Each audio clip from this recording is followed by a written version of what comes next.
Hi hello నమస్తే welcome back to my channel MMV Telugu channel. Hello my dear lovely family members. ఈరోజు మనం చెప్పుకునే కథ పేరు అన్యోన్యం. రాసిన వారు ఎం వెంకటేశ్వరరావు గారు. అనవసరంగా ఎవరికీ ఫోన్ చేయని ప్రశాంత్ ఆ రోజు చెల్లెలకి ఫోన్ చేశాడు. అందులోనూ రాత్రి 7 గంటలకు చేయటంతో ఆశ్చర్యపోయింది శ్రావణి. హలో అన్నయ్య, చెప్పు. శ్రావణి, నాన్న ఉదయం నుంచి కనిపించటం లేదు. ఆ, ఏదైనా ఊరు వెళ్ళారేమో. ఏ ఊరు వెళ్ళలేదు. సెల్ ఫోన్ కూడా ఇంట్లోనే వదిలిపెట్టి వెళ్ళారు. ఆయన బయటికి వెళ్ళే చోట్లన్నీ వెతికాను అన్నాడు కంగారుగా. ఇంట్లో ఏమైనా గొడవ జరిగిందా అని అడిగింది. ఎప్పటిలాగే నాన్నకి అమ్మకి పొద్దున ఏదో గొడవ జరిగిందట. దానికి అలిగి వెళ్ళిపోయాడు చెప్పాడు. అవునా అని అడిగింది. అంతా తలరాత. ప్రతిరోజు వాళ్ళిద్దరికీ ఏదో ఒక గొడవ లేనిదే నిద్ర పట్టదు అన్నాడు ఆవేదనగా. సరే అన్నయ్య, నేను ఆయన ఇప్పుడే బయలుదేరి వస్తున్నాం అని ఫోన్ ఆఫ్ చేసింది శ్రావణి. కృష్ణమూర్తి రైల్వేలో 35 ఏళ్ళు ఉద్యోగం చేసి రిటైర్ అయ్యాడు. 2 పిల్లలు, కొడుకు ప్రశాంత్, కోడలు కవిత, కూతురు శ్రావణి, అల్లుడు శ్రీధర్. 4 సాఫ్ట్వేర్ ఇంజనీర్లే, మల్టీనేషనల్ కంపెనీల్లో ఉద్యోగస్తులు. శ్రావణి భర్త అత్తమామలతో బేగంపేటలో ఉంటుంది. ప్రశాంత్ మణికొండలో భార్యతో తల్లిదండ్రులతో కలిసి ఉంటున్నాడు. ఇప్పుడు కవితకి 4వ నెల.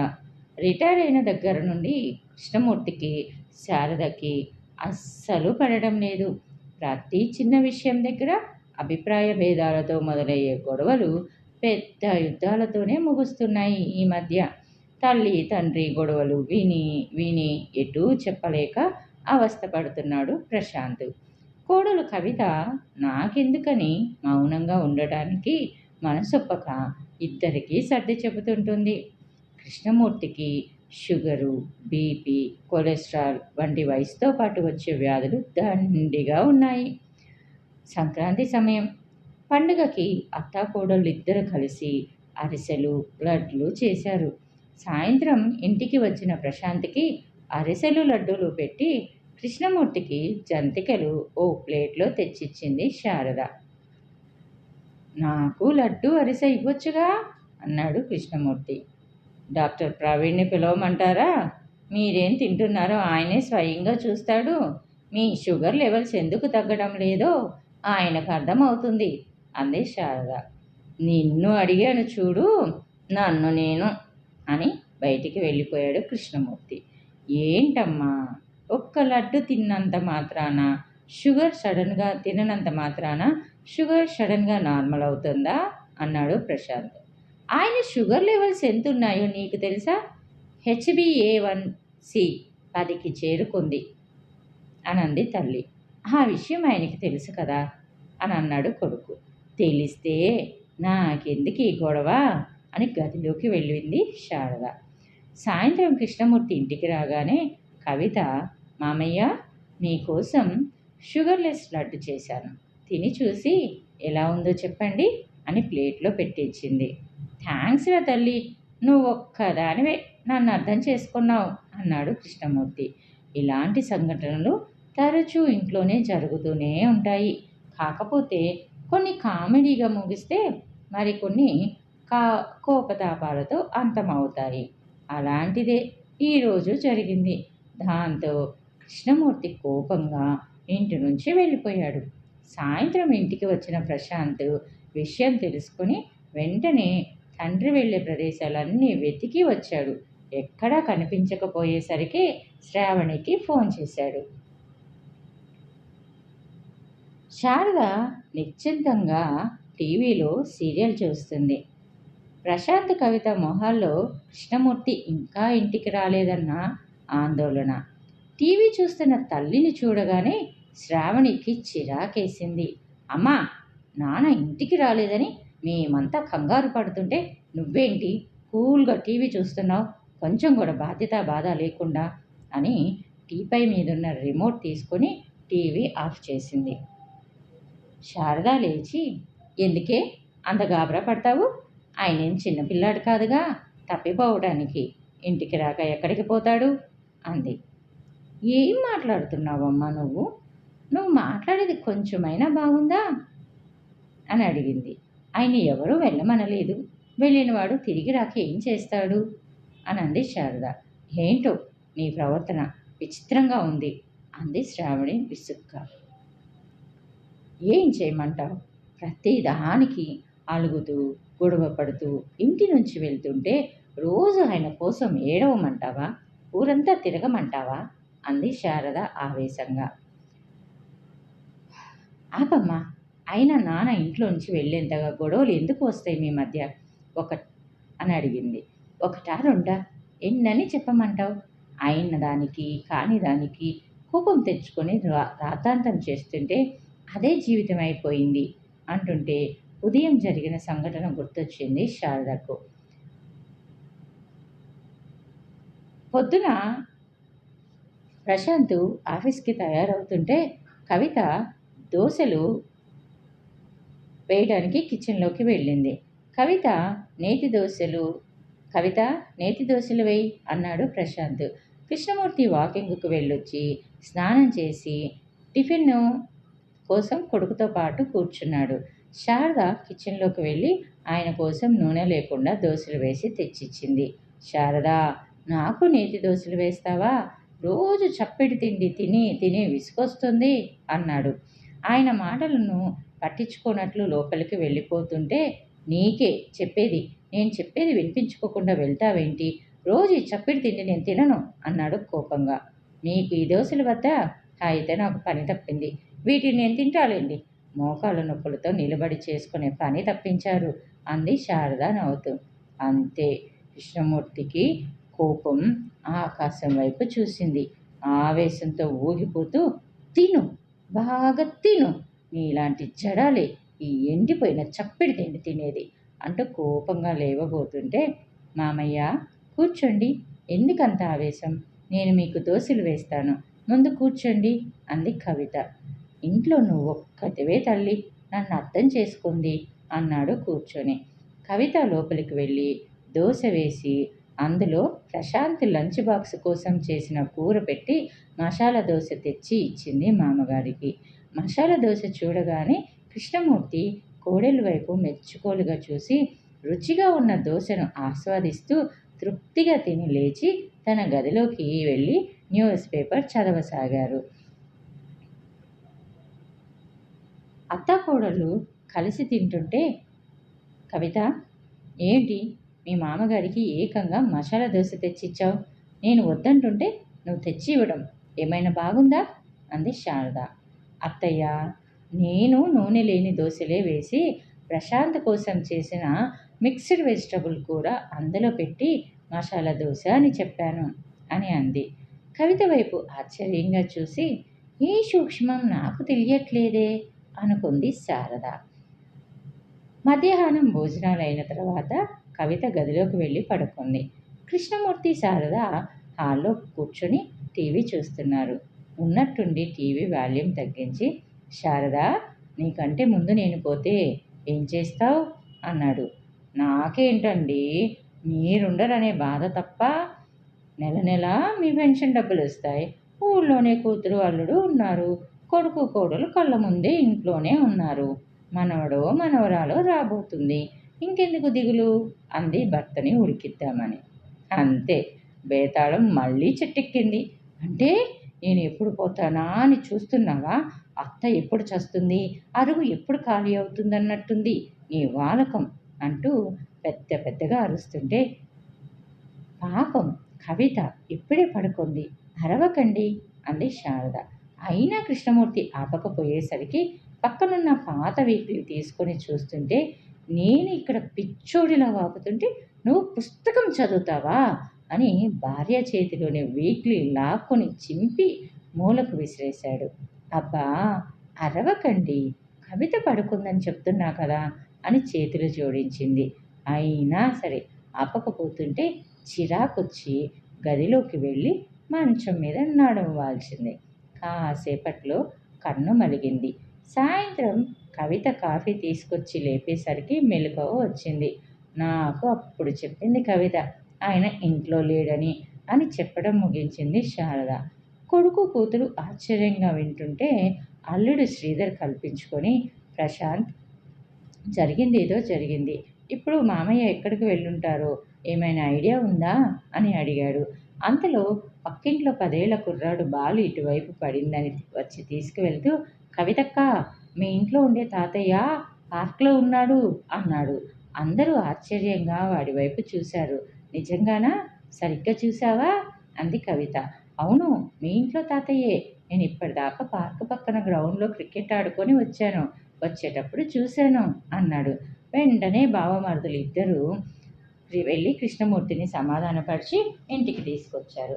శారద, కృష్ణమూర్తి ఒకరినొకరు బద్ధశత్రువుల్లా చూసుకున్నారు. రాత్రి భోజనాలప్పుడు, ఏంటి నానా ఇది? అమ్మ ఏదైనా తెలిసి తెలియక అంటే చూసి చూడనట్టు, విని విననట్టు వదిలేయాలి, కానీ ఇలా ఇల్లు వదిలి వెళ్ళడం, అలగటం, అరుచుకోవడం ఈ వయసులో మీకు బాగుందా అంది శ్రావణి. అమ్మ, నువ్వు కూడా నాన్న ఏదైనా అంటే కాసేపు మౌనంగా ఉంటే సరిపోతుంది. పిల్లలం ఏదైనా గొడవలు పడితే పెద్దవాళ్ళుగా మీరు సర్ది చెప్పాలి, కానీ మన ఇంట్లో రివర్స్లో ఉంటుంది. అసలే కవిత ప్రెగ్నెంట్ కూడా. కాస్త అర్థం చేసుకోండి అన్నాడు ప్రశాంత్. భోజనం చేశాక కూతురు అల్లుడు వెళ్ళిపోయారు. రాత్రి బెడ్రూమ్లో, ఛా, వీళ్లతో పడలేం కవిత. వయసైన కాలంలో కృష్ణారామ అనుకుంటూ ఏ టీవీనో చూస్తూ కాలం గడపకుండా టామ్ అండ్ జెర్రీలో ఎప్పుడు ఈ గొడవలు ఏంటి? నాకు పిచ్చెక్కుతుంది. ఇంకోసారి ఇలా జరిగితే మనమే ఎక్కడికైనా ట్రాన్స్ఫర్ చేయించుకొని వెళ్ళిపోదాం అన్నాడు ఆవేశంగా ప్రశాంత్. అలా అనకు ప్రశాంత్.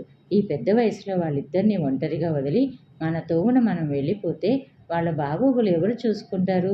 చిన్న వయసులో నువ్వు మీ చెల్లి ఎంత గొడవ చేస్తుంటారు? అప్పుడు మీ ఇద్దరిని వదిలి వాళ్ళు ఎక్కడికైనా వెళ్ళారా? లేక మిమ్మల్ని హాస్టల్కి పంపారా? పెంచి పెద్ద చేసి ప్రయోజకులను చేయలా? అలాగే ఇది కూడా అంది కవిత. ప్రశాంత్ బదులివ్వలేదు. ఇప్పుడు ఏమంటావు? వాళ్ళిద్దరూ గొడవ పడకుండా ఉండాలి, అంతే కదా? అది ఇకపై నేను చూసుకుంటాను. మనసు పాడు చేసుకోకుండా నెమ్మదిగా నిద్రపో అంది అనునయంగా భర్తతో కవిత. మర్నాడు ఉదయం ఎప్పటిలాగే ఎవరి పనుల్లో వాళ్ళు నిమగ్నమయ్యారు. ప్రశాంత్ టిఫిన్ తిని ఆఫీస్కి వెళ్ళాడు. కొడుకుతో పాటే బ్రేక్ఫాస్ట్ తిని కృష్ణమూర్తి బయటకు వెళ్ళాడు. కవిత, శారద కలిసి టిఫిన్ తింటుంటే, అత్తయ్య, మార్కెట్ వరకు వెళ్ళొద్దాం రండి. మధ్యాహ్నం భోజనానికి ప్రశాంత్ ఇంటికి వస్తానన్నాడు. బిర్యానీ చేయమన్నాడు అంది కవిత. ఇవాళేంటి కొత్తగా నన్ను రమ్మంటున్నావు? ఈయన కానీ ప్రశాంత్ కానీ ఇంటికి కావలసినవన్నీ సూపర్ మార్కెట్కి వెళ్ళి తెచ్చేవాళ్ళు కదా అంది. ఇంట్లో ఉంటే అదోలా ఉంది. ప్రెగ్నెంట్ని కదా, కాస్త రిలీఫ్గా ఉంటుందని ఒంటరిగా వెళ్ళడం ఎందుకని తోడుకి మిమ్మల్ని పిలిచాను అంది. ఇద్దరు సూపర్ మార్కెట్కి వచ్చారు. అక్కడ మనకు కావలసిన వస్తువులు ఎలా ఎంపిక చేసుకోవాలి, ఎక్స్పైరీ డేట్ ఎలా చూడాలి, కార్డు ఎలా ఉపయోగించాలి, గూగుల్ పే ద్వారా డబ్బు ఎలా చెల్లించాలో వివరంగా అత్తగారికి నేర్పించింది కవిత. వచ్చేటప్పుడు తోవలో ఉన్న లైబ్రరీకి తీసుకొచ్చింది. అక్కడ డబ్బు కట్టి శారదాని సభ్యురాల్ని చేసింది. అక్కడ ప్రముఖ రచయితల పుస్తకాలు అనేకం ఉన్నాయి. శారదకి ఆ పుస్తకాలు చూడటంతో ప్రాణం లేచొచ్చినట్లే ఉంది. పెళ్ళి కాకముందు ఎన్నెన్ని పుస్తకాలు చదివేదాన్నో తెలుసా అంది. మీరు పుస్తకాలు చదువుతారా అత్తయ్య అని అడిగింది కోడలు. చదువుతారా అంటావేంటి? ఒకప్పుడు చిన్న పేపర్ ముక్క కనిపించినా వదిలేదాన్ని కాదు. కథలు, నవలలు చదువుతుంటే ఆకలి కూడా తెలిసేది కాదు. ఆ కాలంలో ఇప్పట్లా సెల్ ఫోన్లు, ఇంటర్నెట్లు, యూట్యూబ్లు లేవు కదా. నాకు కాలక్షేపమే పుస్తకాలు చదవటం. ఆ రోజులే వేరు అని అంది. మరి ఇంకేంటి, రోజు ఇక్కడికి రండి, మీకు ఇష్టమైన పుస్తకాలు తెచ్చుకొని చదవండి అని అంది కవిత. ఖచ్చితంగా కవిత అని తన అభిమాన రచయిత్రి కథల పుస్తకాలు, నవలలు తీసుకుంది. ఇవాళ వంట నేను చేస్తాను, ఇంటికి వెళ్ళాక వీటిని చదువుకోండి అంది కవిత. ఇద్దరు ఇంటికి వచ్చారు. శారద తన గదిలోకి వెళ్ళి నవలలు చదవటం మొదలుపెట్టింది. 10 నిమిషాలు విశ్రాంతి తీసుకొని కిచెన్లోకి వెళ్ళింది కవిత. ఆ సమయంలో అటు వచ్చిన మామగారిని చూసి, మామయ్య, మీరు వంట బాగా చేస్తారని ప్రశాంత్ చెప్పాడు అని అంది. నిజమేనా అంది. ఏదో తమాషాకి చెప్పుంటాడమ్మా, బ్యాచులర్గా ఉన్నప్పటి కథ అది. పెళ్ళయ్యాక శారద నాతో టీ కూడా ఏనాడు పెట్టించలేదు అన్నాడు. అయితే ఇవాళ వంట మీరే చెయ్యాలి అని అంది. అయ్యో, నేను వంట చేస్తే ఎవరు తింటారమ్మా అని అన్నాడు. భయపడకండి మామయ్య, మీకు వంట చేయటం నేను నేర్పిస్తాను. నేను ఎలా చేస్తానో మీరు అలాగే చేయండి చాలు అని అంది. నీ నమ్మకం ఏమిటో నేనెందుకు కాదనాలి అన్నాడు. గదిలో నుంచి బయటకు రాకుండా నవలలో లీనమైపోయింది శారద. మధ్యాహ్నం భోజనానికి ఇంటికి వచ్చిన ప్రశాంత్తో పాటు అత్తగారికి మామగారికి భోజనం వడ్డించింది కవిత. ఇవాళ స్పెషల్గా ఉందే బిర్యానీ అంటూ తల్లి కొడుకులు ఆస్వాదించుకుంటూ తిన్నారు. ఏమీ మాట్లాడకుండా, చేసింది ఎవరో చెప్పకుండా థ్యాంక్స్ అత్తయ్య అంది కవిత. మరుసటి రోజు శారదను బ్యాంకుకు తీసుకువెళ్ళింది కవిత. బ్యాంకులో డబ్బు ఎలా డిపాజిట్ చేయాలో, ఎలా తీసుకోవాలో, ఏటీఎంలో డబ్బు ఎలా డ్రా చేయాలో నేర్పించింది. అలాగే మామగారికి యూట్యూబ్లో చూస్తూ వంటలు ఎలా చేయాలో చెప్పింది. ఇప్పుడు బ్యాంక్ పనులు, కూరలు తేవటం, సూపర్ మార్కెట్లో సరుకులు తేవటం మొదలు ఆన్లైన్లో కరెంటు బిల్లులు కట్టడం, గూగుల్ పే ద్వారా డబ్బు చెల్లించటం, అంతటితో ఆగకుండా ఆన్లైన్లో ఆర్డర్ చేయటం, కావలసిన వస్తువులు ఇంటికి తెప్పించుకోవడం వరకు శారదే చూస్తుంది. కవిత సూచనలతో ఇంట్లో రుచిగా వంట చేయటం పూర్తిగా నేర్చుకున్నాడు కృష్ణమూర్తి. ఆ రోజు పెరిగిన డిఏ అరియర్స్ పెన్షన్లో రాకపోవడంతో కృష్ణమూర్తి, కవిత, నేను రైలు నిలయం వరకు వెళ్ళొస్తానమ్మా అని బయలుదేరబోతుంటే అది విని శారద వేగంగా గదిలో నుంచి వచ్చి, మీ డిఏ అరియర్స్ పెన్షనర్లకి రేపు వేస్తారట అంది. 15 రోజుల తర్వాత మాటలు కలిపిన శారద వైపు ఆశ్చర్యంగా చూసి, నీకెలా తెలుసు అన్నాడు. నిన్న సూపర్ మార్కెట్లో మీ కొలీగ్ రాజారావు గారు కనిపించి చెప్పారు అంది దగ్గుతూ. అప్పుడు కిచెన్ నుండి కవిత, మామయ్య, ఇప్పుడు బయట పనులన్నీ అత్తయ్యే చూస్తున్నారు. ప్రతిరోజు లైబ్రరీకి వెళ్ళి కథల పుస్తకాలు, నవలలు తెచ్చుకొని చదువుతున్నారు. అంతేకాదు, ట్యాబ్లో తనకి నచ్చిన పుస్తకాలు ఆన్లైన్లో కొనడం, చదవడం కూడా అంది. అలాగా, వెరీ గుడ్ అని కిచెన్లోకి వెళ్ళి మిరియాల కషాయం కాచి శారదకిచ్చి, రాత్రంతా దగ్గుతూనే ఉన్నావు, జలుబు కూడా ఉన్నట్టుంది అన్నాడు. కవిత, ఇప్పుడు కషాయం కాచావా, నీకెందుకమ్మా శ్రమ అంది శారద. నేను కాదు అత్తయ్య, మామయ్య కాచారు. ఇప్పుడు మామయ్య కాఫీ నుండి కషాయం వరకు వంటలన్నీ నేర్చుకున్నారు అంది. ఈసారి ఆశ్చర్యపోవడం శారద వంతైంది. అవునా, ఈయనకు టీ పెట్టడం కూడా రాదే అంది కృష్ణమూర్తిని చూస్తూ. అంతా కవిత కోచింగ్ అన్నారు కృష్ణమూర్తి గారు. సరిగ్గా అప్పుడే వచ్చిన శ్రావణి అది విని, నిజమా నానా అంది సంతోషంగా. కవిత వైపు తిరిగి, నిన్న అన్నయ్యకి ఫోన్ చేస్తే నిన్ను నాన్ స్టాప్గా పొగుడుతలో ముంచెత్తాడు. ఇప్పుడు ఇంట్లో అమ్మా నాన్న మధ్య తగాదులే లేవని చెప్పాడు.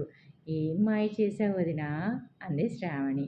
నేనేం చేయలేదు శ్రావణి, మీకందరికీ మామయ్య అత్తయ్య గొడవ పడడం, తగువులాడుకోవడం మాత్రమే తెలుసు. కానీ నాకు వాళ్ళిద్దరి మధ్య ఉన్న అన్యోన్యత గురించి కూడా తెలుసు అనంది. అన్యోన్యతనా? మా అమ్మ నాన్న అలా ఉండటం మేమెప్పుడు చూడలేదే అన్నారు అన్నా చెల్లెళ్ళు. ఐ లవ్ యూ అని 10 సార్లు చెప్తేనే అన్యోన్యత కానే కాదు. తనకి ఇష్టం వచ్చింది తిననివ్వడం లేదని మామయ్య గారి కోపం. ఆయనకి షుగర్ బీపీ మనిషి ఆయన షుగర్ బీపీ మనిషి. ఇష్టం వచ్చినట్టు తింటే ఆయన ఆరోగ్యం ఏమవుతుందోనని అత్తయ్యకి భయం. అంటే మామయ్య గారంటే అత్తయ్యకి ఎంత ఇష్టమో చూడండి. అది ఎలా వ్యక్తపరచాలో ఆమెకి తెలియడం లేదు. ఇక మామయ్య గారికేమో అత్తయ్యకి బయట ప్రపంచం గురించి తెలియదనే అపోహ.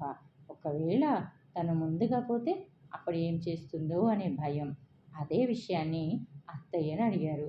ఆమె సరదాగా చెప్పిన జవాబుని ఆయన సీరియస్గా తీసుకున్నారు. అందుకే ఇల్లు వదిలి వెళ్ళారు.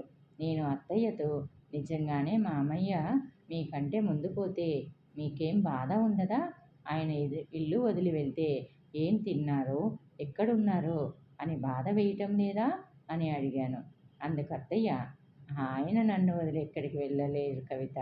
నాతో గొడవ పడిందే ఆయనకి పొద్దుపోదు. నాతో మాట్లాడకుండా ఉన్న సందర్భాలు ఉన్నాయి కానీ, నన్ను చూడకుండా ఏనాడూ ఉండలేదు. చీకటి పడేలోగా ఎలాగో వస్తారు. నిద్రపోయే ముందు నా మొహం చూస్తేనే ఆయనకు నిద్ర పడుతుంది. పొద్దున లేచాక నా మొహం చూశాకే బయటకు వస్తారు. ఆయన సంగతి నాకు బాగా తెలుసు. ఖచ్చితంగా వస్తారు చూడు. అయినా ప్రెగ్నెంట్‌వి. నువ్వు వీటి గురించి ఎక్కువగా ఆలోచించకు అన్నారు. అప్పుడు అర్థమైంది వీళ్ళిద్దరి మధ్య ఉన్న బలమైన ప్రేమ. ఇంత అన్యోన్యంగా ఉన్న వీళ్ళ మధ్య ఎందుకు గొడవలు వస్తున్నాయా అని ఆలోచించాను. అప్పుడు నాకు అర్థమైంది ఏమిటంటే 36 ఏళ్ల పాటు మామయ్య ఉద్యోగంలో పగలంతా గడిపి వచ్చేవారు. మిగిలిన కొద్ది సమయంలో కుటుంబ విషయాలు, పిల్లల బాధ్యతలతో గడిచిపోయేది. పెళ్ళైన దగ్గర నుంచి ఇల్లు, వంట తప్ప మరో లోకం తెలియదు అత్తయ్య గారికి. మామయ్య గారికి ఇప్పుడు ఆఫీస్‌కి వెళ్ళే పని లేకపోయినా బయట పనులకు మాత్రం ఇప్పుడు కూడా ఆయనే తిరగాల్సి వస్తుంది. అత్తయ్య వంట పని అంతే. ఇలా ఇద్దరూ ఒకే పని ఎన్నో ఏళ్లుగా చేస్తున్నారు. ఆ పని వాళ్ళకిష్టమైనదే. అయినా ఇప్పుడు బోర్ కొడుతుంది. ఒకే చోట కాళ్ళు ముడుచుకొని కూర్చుంటే కాళ్ళు తిమ్మర్లెక్కుతాయి. అదేవిధంగా ఒకే పనిని నిరంతరం చేస్తుంటే చేసే పని మీద ధ్యాస తగ్గుతుంది. విసుగు కలుగుతుంది. ఆ అసహనాన్ని సహజంగానే మన పక్కనున్న వాళ్ళ మీద చూపుతుంటాం. అత్తయ్య, మామయ్య కూడా అదే చేస్తున్నారు. మనం లగేజీ ఎక్కువసేపు పట్టుకోవాల్సి వస్తే చెయ్యి మార్చుకుంటాం. ఇలా ఎప్పుడూ ఒకే పనిని చేసే వాళ్ళలో ఒకలాంటి శూన్యత ఏర్పడుతుంది. దాని నుండి బయటపడాలంటే లగేజీ ఓ చేతి నుంచి మరో చేతికి మార్చుకున్నట్టే వీళ్ళిద్దరి పనుల్లో మార్పు చేశాను. ఇప్పుడు బయట పనులన్నీ అత్తయ్య గారే చేస్తున్నారు. ఆమెకి ఇష్టమైన పుస్తకాలు స్వేచ్ఛగా చదువుకుంటున్నారు. మామయ్య గారు కూడా ఒకప్పుడు తనకిష్టమైన వంట పని ఇన్నేళ్ల తర్వాత కొత్తగా చేస్తూ రిలీఫ్‌గా ఫీల్ అవుతున్నారు. ఇదే సీక్రెట్ అంది కవిత. కవిత మాటలు విన్న శ్రావణి, శ్రీధర్, ప్రశాంత్ నవ్వుతూ క్లాప్స్ కొడుతుంటే వాళ్ళతో పాటు చేతులు కలిపారు కృష్ణమూర్తి, శారద. ఇదండి కథ. కథ బాగుందా? నచ్చితే ఒక చిన్న లైక్ ఇయ్యండి. ఇంత మంచి కథ మనకి అందించిన రచయిత గారు ఎం. వెంకటేశ్వరరావు గారికి కూడా మనస్ఫూర్తిగా నా వందనాలండి. కథ బాగుందా? నిజమే కదా! ఎప్పుడూ అనుకుంటాం భార్యాభర్తలు ఇద్దరూ కొట్లాడుకుంటారు అనేసి. కానీ అందరికీ తెలుసు. కానీ బయట నుంచి చూసే వాళ్ళకేంటంటే అది తెలీదు. వీళ్ళెప్పుడు కొట్లాడుకుంటారు. లైఫ్ మొత్తం ఎలా కలిసి జీవించారా వీళ్ళిద్దరూ అనిపిచ్చిద్ది. కానీ నిజం ఏంటంటే ఒకళ్ళని వదిలి ఇంకొకళ్ళు ఉండలేరు అనే సత్యం వాళ్ళకి తెలియకపోవటమే. ఓకేనా? Thanks for the watching. ఈ నా కథలు మీకు నచ్చితే తప్పకుండా నా ఛానల్‌ని నేను చెప్పే విధానం నచ్చితే తప్పకుండా నా ఛానల్‌ని సబ్స్క్రైబ్ చేసుకోండి. సబ్స్క్రైబ్ బటన్ రెడ్ కలర్‌లో ఉంటది. దాన్ని క్లిక్ చేస్తే బెల్ ఐకాన్ వస్తది. దాన్ని క్లిక్ చేసి ఆల్ అనే ఆప్షన్ ఎంచుకుంటే ముందు నేను చెప్పే మరిన్ని ఇంట్రెస్ట్‌కరమైన స్టోరీస్ అన్నీ మీకు నోటిఫికేషన్ రూపంలోకి వచ్చేస్తాయి. ఓకేనా? Bye bye. Take care. See you soon again.